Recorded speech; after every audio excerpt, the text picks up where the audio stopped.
Hey Brittany, how about some coffee?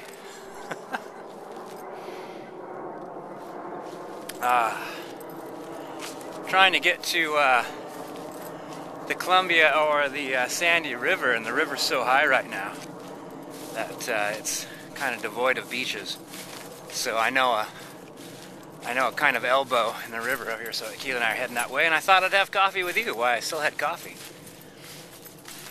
And I was thinking about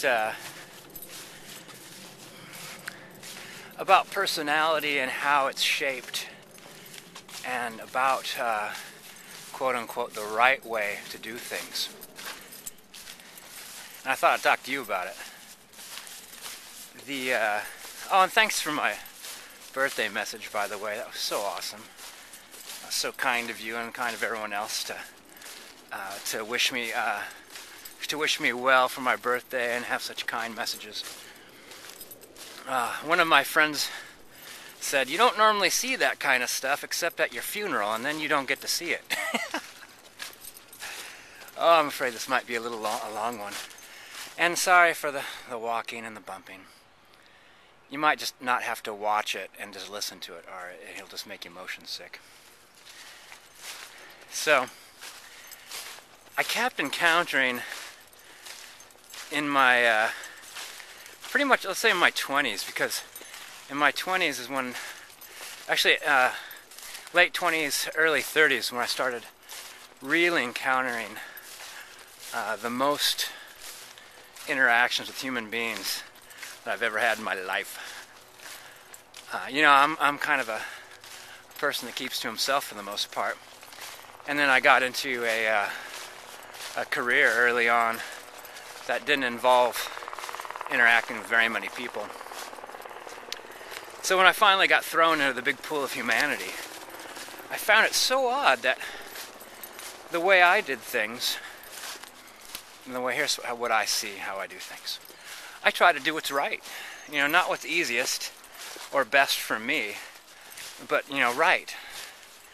How I feel would be the best done in that situation. How, if I wasn't there, how I would want it done if I owned that business, or if these actions or these words affected me, I would want them done and said in this way, so that I would be as, negatively unaffected and positively benefited. So, and I thought that was the way that everybody did things, and if they didn't do them that way, I figured, well, they're having a bad day, or, I can't tell what's happening for people. This person might just come from a funeral. They're upset. And that's an excellent way to look at some things. But I think as time went on, I started thinking that I was being naive, and I needed to reassess these behaviors that I kept seeing. And they weren't just momentary behaviors. That was a weird sound. They were people's way of life. The people who make demands, the people who force, the people who take. And I thought, how can that be successful? And so I started watching certain people who I had, unfortunately, the proximity to observe. And I actually watched them succeed.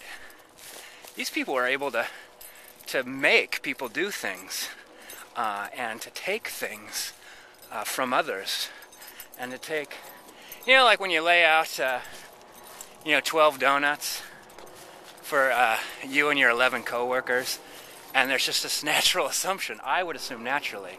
Hey, Keela, we're gonna go this way. Keela! Keela! I'd assume everyone would just take one donut, you know? That way everyone could have one. That makes sense to me, not whether I'm hungry enough to eat 2 donuts. But I know people that would take a donut and then shove 6 in their pocket. And pretty much just say, well, what are you charging for these donuts? Well, then they're free. Well, you expect everyone to have one? Well, I'm saving some for later. I'm going to give some to some other people, or just whatever ridiculousness comes fountaining out of their mouth. And I'd always try to like reason with them, but their words, they didn't actually mean that, I don't believe. What they meant was to say whatever would prolong things enough to where you'd finally get frustrated and give up. And that's what they wanted. They didn't want you to understand their motives, why, you know, they don't think that taking 6 donuts is wrong. It's not wrong because they want 6 donuts and they got them. And so I started reasoning that out. Like, well, isn't that wrong? And isn't that the wrong way to go about things? But it's not. So I started thinking, well, then why do I only take 1? I mean, if this person's taking 6, why doesn't Earl take 6? And I think there's no beach here either. Well, there is, but we'd have to cross over to that bank, and I'm not going to do it. This might be a 2-parter. Maybe an Earl first. So I think, well, why does Earl just take 1 donut? You know, what makes me me? What makes me choose those things? And here's the thing. I get a lot of stuff too. I get what I want an awful lot. And how do I get it? How do I get it from other people? How do I get it from life? And I do it with kindness and with my own generosity and with my own thoughtfulness. And what happens there is I don't make demands on people.